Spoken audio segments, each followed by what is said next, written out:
Hello दोस्तों, welcome to my channel. दोस्तों, आज की मेरी वीडियो का टॉपिक जो है वो बहुत ही ज़्यादा इंटरेस्टिंग है और इन्फॉर्मेटिव भी है। दोस्तों, आज मैं अपने इस वीडियो में आप लोगों को बताऊंगी कौन से ऐसे लोगों से आप लोगों को फौरन अलैदगी कर लेनी चाहिए। तो वीडियो स्टार्ट करने से पहले मैं नए आने वाले यूजर से रिक्वेस्ट करूंगी कि वो हमारे चैनल को सब्सक्राइब करके जल्दी से बेल आइकॉन के बटन को प्रेस कर दें और वीडियो अगर पसंद आए तो इस वीडियो को जरूर लाइक करें। दोस्तों, रसूल अल्लाह सल्लल्लाहु अलैहि वसल्लम ने फरमाया, 3 किस्म के आदमी दुआ तो करते हैं लेकिन उनकी दुआ कबूल नहीं होती। तो जानते हैं ऐसे कौन से आदमी हैं, ऐसी कौन सी बात है जिसकी वजह से उनकी दुआ कबूल नहीं होती। पहला, वो शख्स जिसकी बीवी बद अखलाक हो और वो उसे तलाक ना दे। यहाँ तक हुक्म है ऐसी औरत जो बहुत ही ज्यादा बदतमीज हो, बद अखलाक हो, बद तहजीब हो, बद जबान हो, वो लायक नहीं कि वो ऐसे शोहर की बीवी बन कर रहे जो खुद ऐसा ना हो। दोस्तों, बद जबानी जो होती है वो आपकी दुनिया को ही जहन्नुम नहीं बना देती बल्कि उसको आखिरत के लिए भी बहुत सख्त नुकसान देती है। यहाँ तक आता है कि बाज़ों का जब इंसान जबान से ऐसा कलमात निकालता है जिसकी वो परवाह ही नहीं करता कि उसने इतनी बड़ी बात कर दी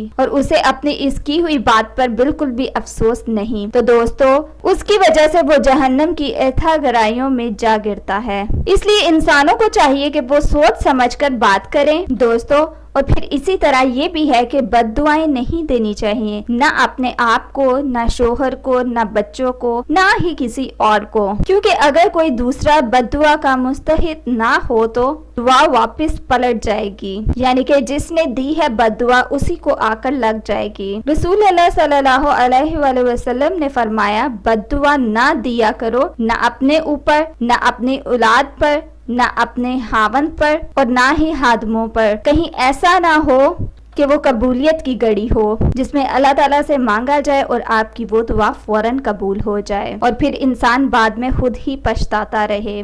फिर इसी तरह एक अच्छे शोहर के अंदर क्या खूबियां होनी चाहिए उसके बारे में भी मैं आपको बताती हूँ। हसन बसरी कहते हैं कि अल्लाह के नजदीक पसंदीदा बंदे वो हैं जो अपने अहलो अयाल को सबसे ज्यादा फायदा देने वाले हों। यानी कि अच्छा शोहर कौन है? जो सबसे ज्यादा अपनी बीवी और बच्चों का ख्याल रखे, क्योंकि ये उसके फराइज हैं, ये उसकी जिम्मेदारी है। अगर वो इनको इग्नोर करता है तो फिर कोई और उन्हें कहाँ से पूछेगा। अगर एक बाप किसी का फौत हो जाता है तो फिर सोसाइटी की जिम्मेदारी होती है कि वो उन लोगों का ख्याल रखे और उन लोगों के साथ अच्छा सलूक करें। लेकिन कुछ बच्चे तो ऐसे होते हैं जिनके बाप सर पर होते हुए भी वो यतीम होते हैं, ना उनको वो मोहब्बत देते हैं, ना उनकी जरूरियात पूरी करते हैं, ना ही उनको कोई अदब और तमीज सिखाते हैं। ऐसा शोहर जो वहाँ पूरी दुनिया की खिदमत करता रहे लेकिन वो अपने फराइज अंजाम नहीं दे रहा। फिर बीवी से अच्छे अखलाक से पेश आना भी शौहर की सबसे बड़ी जिम्मेदारी है। रसूल अल्लाह सल्लल्लाहु अलैहि वसल्लम ने फरमाया, ईमान के लिहाज से कामिल मोमिन वो है जो अखलाक में सबसे अच्छा है, यानी उसका ईमान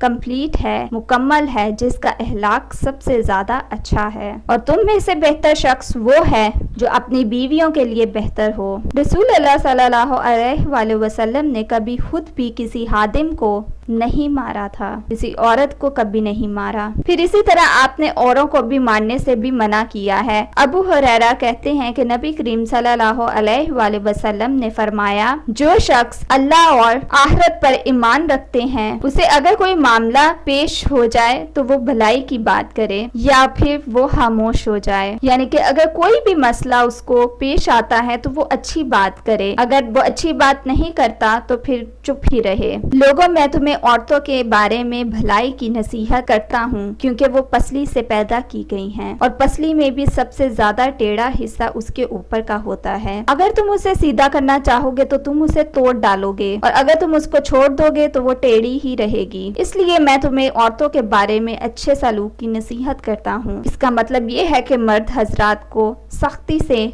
मना किया गया है कि वो औरतों की सख्ती के साथ इस्लाह करें और सख्ती के साथ अगर उनकी ऐसी आदत हैं जो उनको नापसंद हैं वो उसे दुरुस्त करने की कोशिश करें।